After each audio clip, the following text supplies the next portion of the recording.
না, আমি বলি না যে সুগার মাম্মি এখন নাই বিধায় যে ভবিষ্যতে হবে না, ব্যাপারটা কিন্তু তা না। এমনও তো হতে পারে যে আমার ক্যারিয়ারের জন্য আমি নিজেই সুগার মাম্মি সার্চ করব যে আমার একজন দরকার। গুলশানের এই ব্যাপারটা একদম 100% সত্যি কথা। গুলশানের সুগার মাম্মি পাওয়া যায়। এখন ওইখানে কিছু ক্রাইটেরিয়া আছে, আমি আজকে রিভিল করে দিচ্ছি। গুলশানে নাবানা টাওয়ার নামে একটা জায়গা আছে, যেটা সবাই জানে। তো নাবানা টাওয়ারে একটা সময় ছিল, আজ থেকে আরো 3-4 বছর আগে, ছেলেরা হাতে রুমাল বেঁধে থাকতো। এবং ওইটা ছিল ওই সমস্ত ছেলেদেরকে, মানে ওইটা তাদের নিদর্শক যে হ্যাঁ, যারা হাতে রুমাল বেঁধে থাকে তারা কলবয় হিসেবে কাজ করে।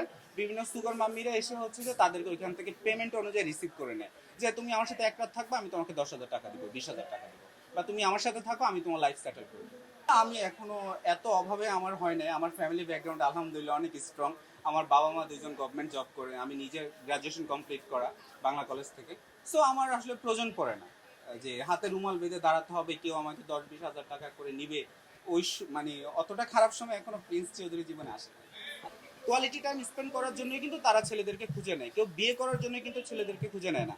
আর সুগার মাম্মি তারাই হয় যাদের হাজবেন্ড থাকে। এবং আমি আরেকটা কথা বলি, সুগার মাম্মিদের ক্ষুধাটা কি, সামহাও ওনার হাজবেন্ড দেশে বাইরে থাকে, অনেক প্রভাবশালী, কিন্তু ওনার হাজবেন্ড ওনাকে ফিজিক্যালি স্যাটিসফ্যাকশন করতে পারে না। সেই ক্ষেত্রে যে একজন সুগার মাম্মি যে বিভিন্ন ছেলেদেরকে খুঁজে নেয়। খুব সিম্পল ক্যালকুলেশন।